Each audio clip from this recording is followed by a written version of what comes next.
Now look at you, standing still, wondering if you have the will. But inside you there's a weapon, a spark, a fire, a sound. Harness its strength. Don't wait, don't hide, don't fear the fight.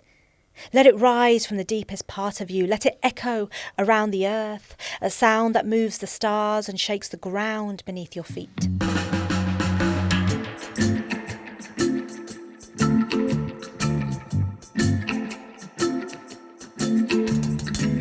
This is Writer's Mosaic, in conversation. Sita Brahmachari talks to Manjeet Mann about her career as an actress, playwright, and novelist.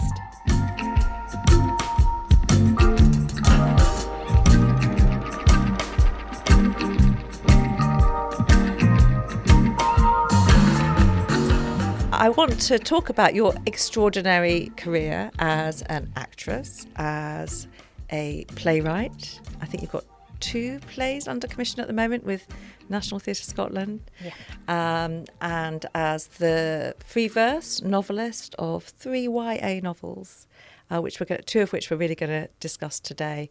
Run, Rebel and Roar, your latest novel that I think came out in 2025. It did, last October. And I read that, devoured it actually, and have been really longing to speak to you about it ever since then. And the author of picture books too. Yeah. And I believe that after you've done this podcast, you're going off to do an acting job after this as well. It's an amazing career, and it's really interesting, I think, for people to learn that you can have this multifaceted career as an artist. Your stories have been recognised by the Carnegie Medal. One of the things I think must be so amazing is that the young adults themselves who read Run Rebel chose it as their choice. Their Shadowers' Choice Award for the Carnegie Medal. And we've just come out of what most people call World Book Day, but us authors kind of know that it's World Book Month. Yep. And I think you've just had your last school visit in World Book Month. Yeah, this morning. I've been in a different school every single day this month. It's been crazy. How's that been? Exhausting. I was exhausted after the first week and I thought, oh no, what have I let myself in for? But it's weird. Once you're in the school, it's fine. You get this second life, I guess, and the adrenaline kind of gets you through, and you really feed off being in the classroom or the assembly hall, and you really feed off the kids, and it's wonderful. The real tiring thing, honestly, is just a different hotel every night and the travel, to be honest. If we could teleport places, I'd be really happy.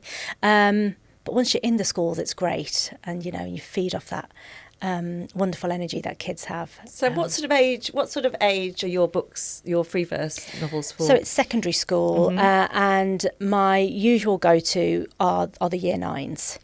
Year 9, that is. I think I've written one novel for year 9 students. So it's a tough call sometimes. It is tough. I think most authors, when we chat about YA, they're quite. I've heard authors say I'm scared of year 9. And I get it. Why do you think? Something happens in year 9, and we remember it, right? Because we were in year 9. What age is year 9? So that's 14, really, isn't yeah. it? Mm. Yeah, so it's 14, 13, going on 14. And I think something happens where they just shut down. Hormones must be at a certain level, I don't know. But something kicks in and they feel like, and this isn't a complete sort of stereotype of every year 9, because I've met some year 9 groups that are really open, but on the whole, over the last 4 years, I've been doing this consistently, as lots of authors do. Something shuts down. It's almost like they get scared to express themselves. Can't do anything that's outside the norm. Can't be seen as being interested. That's really uncool. Can't be seen as liking something. Everything has to be a little bit I might like it, might not, a bit indifferent, but they just can't show any kind of excitement for something, I think. So when you crack them, that's really special. And I would say, even if that's how they might appear when I first go into the schools, by the end of the day, they're not like that. So, you know what I mean? Your novels speak right into that age range, though, don't they? If I think about Run Rebel and the struggles that Amber has as a teenager growing up in the Midlands in that story. with culturally with parents who are very far away from the school environment, and the battles that she's having to face in school, almost privately as well, between home life and school life. That must really resonate with many, many young people, you know, that you meet. I mean, that's kind of what I've been told. I don't by any means feel like I'm coming in and like changing lives or whatever. But I can just go on what I've been told. And it does seem to resonate with a lot of kids, a lot of adults as well. As we know, YA is, you know, has got a big adult readership as well. I do think books are for everybody, no matter the age that they're targeted at. But I hear a lot of adults kind of saying, that was my upbringing and I wish I'd seen that. But definitely from the teenagers, it seems to... it hits a nerve, that one, I think. It's very emotional read, Run Rebel, because I think what you kind of expose in that story is the undercarriage of life for many young people that can't be kind of expressed in the school environment. So mum and dad are both illiterate, but that's not something that's ever talked about at home, but that Amber is carrying, you know, through her days. Obviously, the patriarchy of the home life as well. You don't pull any punches about that. You know, we really see Amber like struggling and being controlled by her father in the story. But it feels very realistic. It feels like that can be the dual life that many young people live. I wonder, how that resonates with your own sort of growing up as a Midlands teenager. Whether that's a question that young people ask you or they wonder about. Yeah, I mean, I'm quite honest. So I do sort of say at the very beginning that it's not 100% autobiographical. It's not my memoir. No. But I would say it's a good 80% there. There's a lot of my teenage years and a lot of my own experiences and kind of what I went through at home and at school and how I sort of felt. It's very much me in year 9, you know. Do teenagers respond to that truth in the book? Do you think? Yeah, they do. I think maybe that's something. That's one of the reasons why it resonates so much. That they're just. I think we're all a bit nosy, aren't we? So when you know that there's a story out there that's really somebody's life, it just kind of. I think for them that might feel quite special and just like, oh, okay, wow, it's sort of like it's true. And then of course, because I say, oh, it's only 80% or something like that, they're like, which bits? They want to know. Did you do this? Was there really a Gemma? Was there? So yeah. There's a really interesting aspect of that book, which I haven't seen before really in YA books, which is the relationship between the bully and the bullied in the story. So Amber is very much kind of, well, bullied might be a very light word, abused possibly at home. But she goes on then to bully at school. And I think that's really honest in the book about where people get power and where people feel disempowered. And how do people respond to that? They always want to know, is that bit true? And I'm like, what I would say to that is, I like to have a little bit of mystery, but I've always been really interested in like generational trauma. And that is a bit of a thread in all of my books. It's very much there in Raw as well. It's very much there in Raw. And Crossing. And it is in The Crossing as well. So, and so that's why it felt really important for Amber to also become a bully, because the traumatised, the bullied bully. So it's there with Dad as well in terms of, I'm not excusing what he does at all, but I think there's always a reason behind everything. So that's his reasoning, that he was a traumatised child and a traumatised young man coming up through life, which, ends up in him, obviously. Being quite a violent man. I thought it was important as well that, not people aren't always likeable, and that I want kids to sort of feel conflicted about how they feel about Amber.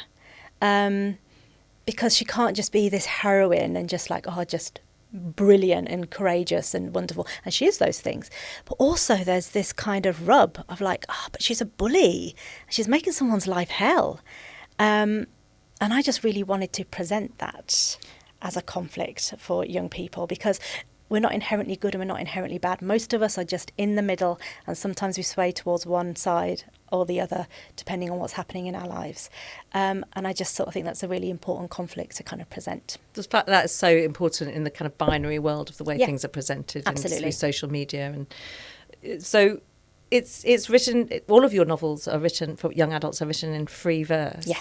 And and Run Rebel was your first novel. And I'm just wondering, what the decision was to write in free verse, or whether it was connected to your previous work as an actor as well. How did that come about, sort of writing in free verse? Yeah, so there was a couple of things. I think the main thing, though, was... No, I'll rewind. So the first verse novel that I read was The Weight of Water by Sarah Crossan. And I wasn't a writer, wasn't even thinking about being a writer at the time that it was presented to me. And my partner had read it, and he gave it to me. He said, I think you're going to love this book. And I was like, oh, right, okay. At the time, because I wasn't a writer, I was like, why are you giving me a YA novel? Like, I'm an adult woman. And I was just so, drawn in. I was like, wow.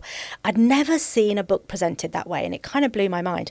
And I found myself, really reading it out loud, seeing it way more visually than I would maybe a more traditional novel. So it really spoke to the actor in me. Did it feel more like sort of monologue, or did it feel... it felt like a dramatic monologue. Yeah. It was just way more dynamic, I think. So it just really appealed to that sort of visually sort of creative side that I have, which is I am a very visual person. And so when it came to then writing my first novel, which maybe might have been a good 6 years afterwards or something, before I put pen to paper for Run Rebel, I'd been doing a lot of script writing. So I came to writing through playwriting. And actually writing a verse novel, writing poetry, is very similar to kind of script writing, I think. Just in terms of, simply, less is more. You have to take away all the weight. And almost like in poetry, just those few lines, they have to do all the work. It's all the breath, it's the space where so much of the story is told. And I feel like poetry is exactly the same. The white space says just as much as the words themselves. Where you place the words on the page says so much about character. If there is one word that's on the opposite side of the page, that's perhaps me, the writer, saying to you, the reader, the character's feeling detached, the character's feeling lonely, the character's, sort of their mind is elsewhere. If the words are all over the place, as in one of the poems in Run Rebel, she's overwhelmed in that moment. So that's why there were just all these words all over the place. In script writing, you have a beat. That's the actor. You take a breath there. You're letting the audience in there. You're saying, read between the lines with what's happening in that breath. So I love it, and I think it comes naturally because for me, it's very similar to script writing. And there's quite a lot of research to show that this is the year of reading. Yeah.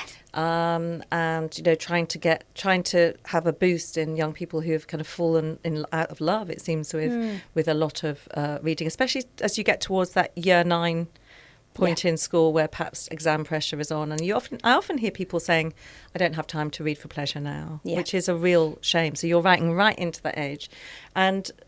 But I think the research shows that poetry is something that's really enjoyed by that age range as well.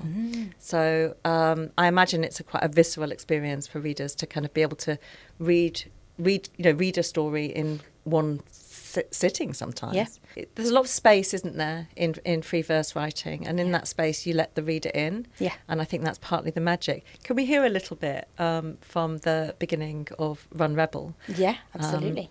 And I picked these two books to talk about particularly because I think there's so much, although Raw is set in Delhi and in India and in rural spaces, and Run Rebel is set in the Midlands, there is a lot of connection between class and caste and possibilities and the containment of possibilities for the characters you're exploring in both of these books. So, yeah. Absolutely. Okay, so I'll read the prologue from Run Rebel. Here we go. Prologue. A wound triggered by a beating. It grew, thriving on neglect. It swelled, flourishing on her spine. When ripe, a clotted blister. It crippled her, weighing down on her too small frame for her adolescent age. My mother sat hunchback working, silent. Ignored and ignoring, pins of prickly pain pulsing. "What's wrong with your daughter?" a neighbour asked. "She's not sitting or standing upright. It's been weeks."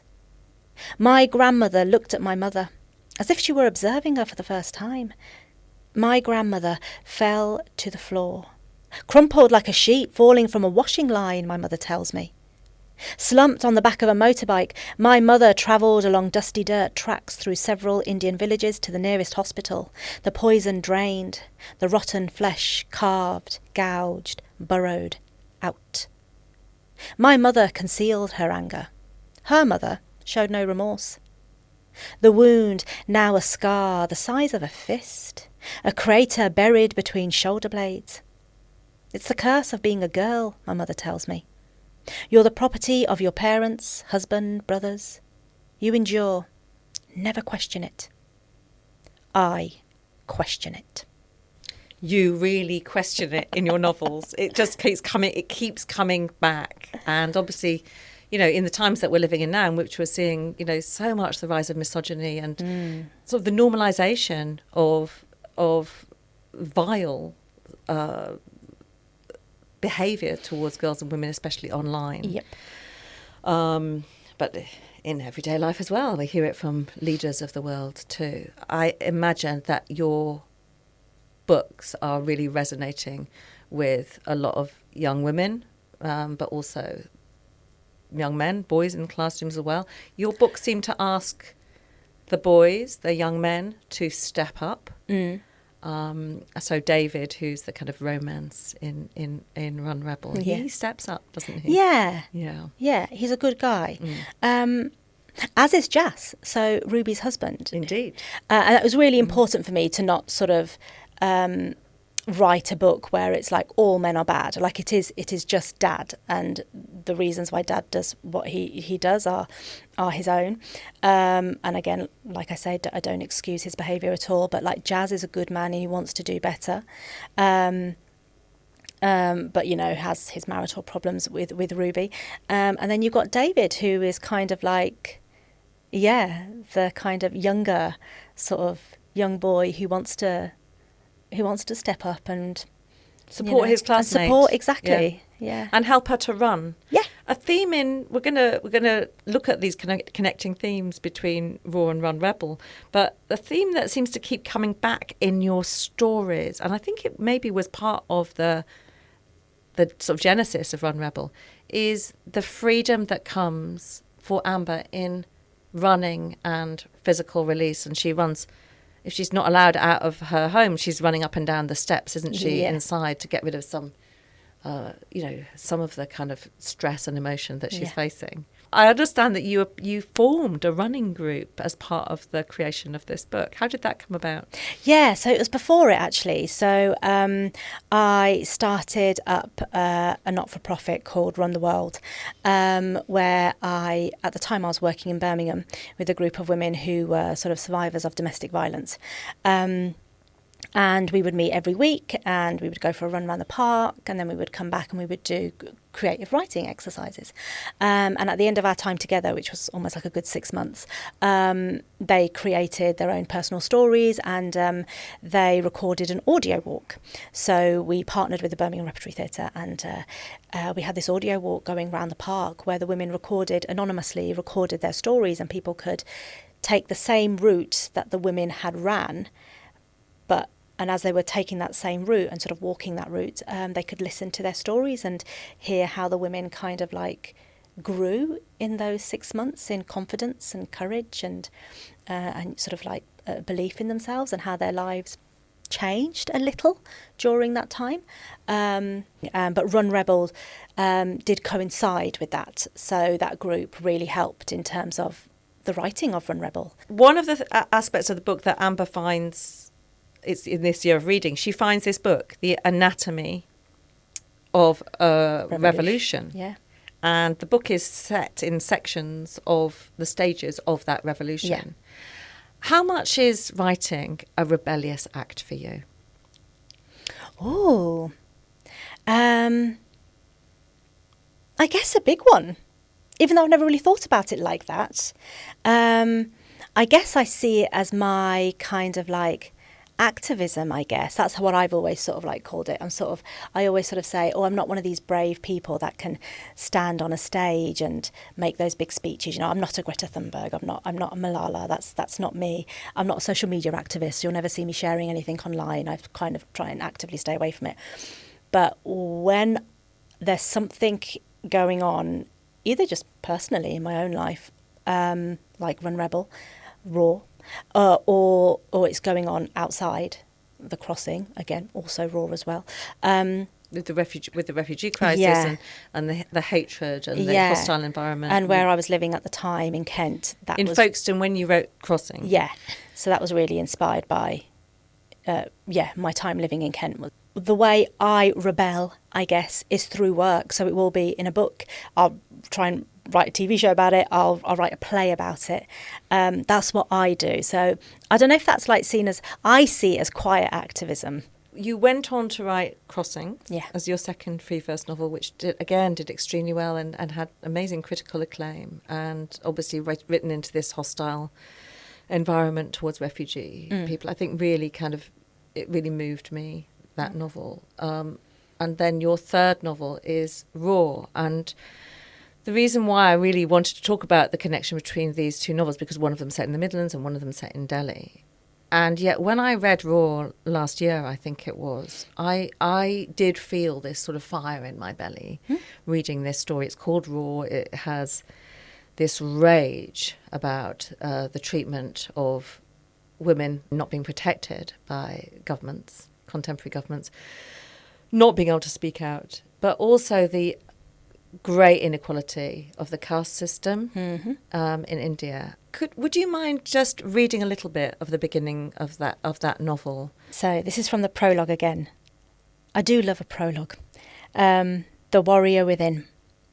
In ancient times there were female warriors. Warriors who led armies into battle, fought men twice their size, sizing them up on the field before slaying them, fighting them and frightening them. These warrior women rode on the back of lions, sword in hand, revolted against kings, gained control of kingdoms, and placed the kingly crowns on their own heads. These long-forgotten warriors fought for freedoms, thinking the battle was won. But here we are, still fighting, still cycling through the rising and falling, folding in on ourselves, trying to shrink ourselves and tell ourselves, don't be bright, bold, brave, be small, sexy, smiley, be nice. And when some have had enough, we all rise with a hashtag, surfing on clouds, finally we rejoice, we're there. But there, where, when there are girls being banned from school and married off too soon, and when her body is presented battered and bruised, there are picket lines stripping her of her right to choose. It's hard to remember there's a warrior inside us. When there are TikTok stars who deserve to be behind bars, it's hard to see that warrior. But she's there. You've just got to believe it. Look in the mirror and you'll see her, staring back at you, saying you don't have to be extraordinary or have a gift or special power, some otherworldly, godlike quality. You don't need a sword, a tiger, a boon. You can do extraordinary things and be perfectly normal. The warrior is in you. The hero is in you. Yes, you, sitting there, one eye on the TV and one eye on your phone, double screening. She's in you, scrolling through social, sitting in a cafe. And you, still in bed past noon. And you, counting the pennies. And you, back from the night shift. And you, on the school run. And you, clock watching in maths. And you, studying for your next exam. And you, back chatting the teacher. And you, being bullied in the corner. And you, dealing with anxiety. And you, having to grow up before you had to. And you, who haven't grown up enough yet. And you. And you. And you. When did you start thinking about writing this novel? There's just one thing that I wanted to say before, because you sort of talked about like when you sort of perhaps became aware of the caste system when you went to Calcutta. Yeah. I mean, I was very aware of it growing up here first in the UK. It was very prevalent in my home. Everything was all about caste. I had friends. If I made a friend who was South Asian and Indian, the first question my mother would ask was, what's their name? And if I gave the first name, she'd be like, no, what's her surname? So you'd give the surname and she'd be like, oh, and she'd know what caste they were. And if they were a lower caste, it was almost like she was saying something very bitter in her mouth. And I had a friend of mine, my best friend, she's still my best friend now. So many years of friendship. But she's of a lower caste and she wasn't allowed to come to my house. So I was just very aware of it, how it worked in this country. So when I went to India, it wasn't a surprise. It was just, oh, well, that's how it is. So when I started thinking about Raw, the first seed was reading an article online about the rise in witch hunting in India, and as it predominantly affects the Dalits in India, who were previously known as the Untouchables. They're almost like outside of the caste system. They're almost seen as so low they're not even in the caste system. I knew that it had to be in there, but like, it's a weighty subject, and how do you talk about that when it's something that is in Indian sort of like in the bedrock of Indian culture, I suppose, for like thousands and thousands of years. Yeah, violence against Dalits in India, men and women, but probably more women, but definitely men as well, is just so prolific. Your book feels like a very political book, Raw. Yeah. It doesn't just talk about now. The witch hunt isn't just happening now. You go right back, don't you, in history to a particular witch hunt. Yeah, the only one that's ever been recorded on Indian soil. So there might have been more sort of earlier, but the first one that was recorded are the Santhal trials in the 1700s, yeah. How did you find out about those trials?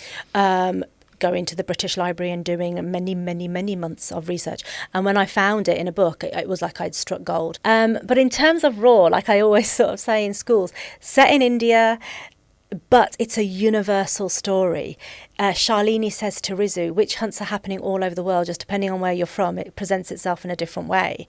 And I always say you don't have to look too far from our front doors in this country to see who the witch hunt is against. You know, as soon as our head is turned and we're going, oh, yes, those people are the ones to blame, then your mind is elsewhere, you're just believing everything, and you're not looking at the people who are really benefiting, who are really the cause of all the issues in society. And it's not just our country, it's happening worldwide. Absolutely. And actually I had a girl at the very first session on the start of World Book Month, and I sort of explained what happens to Rizu. Her best friend accuses her of being a witch, her ex-best friend accuses her of being a witch.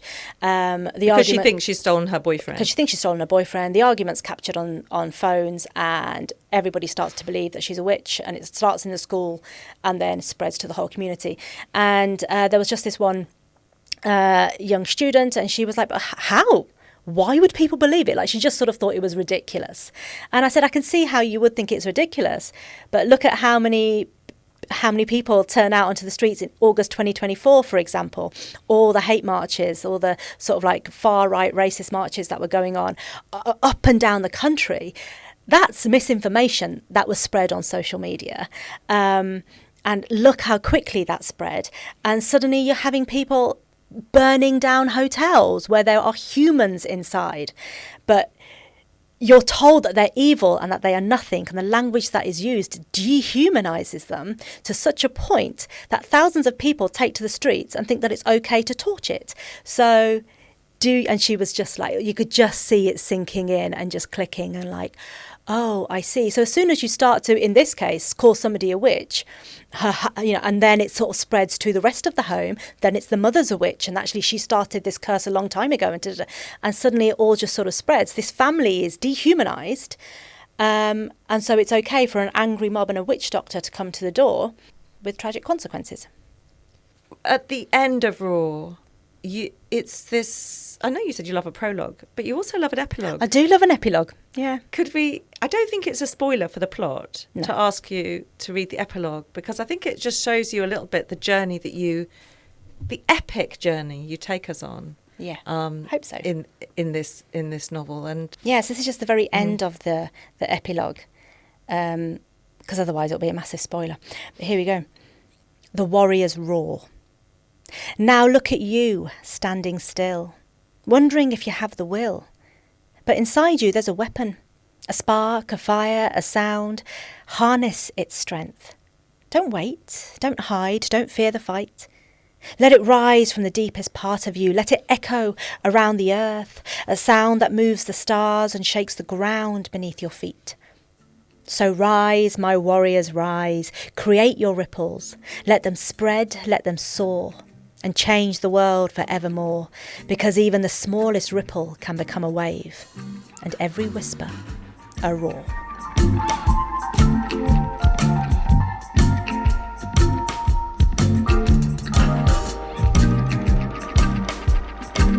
Manjeet Mann was in conversation with Sita Brahmachari. To hear more writers, go to writersmosaic.org.uk.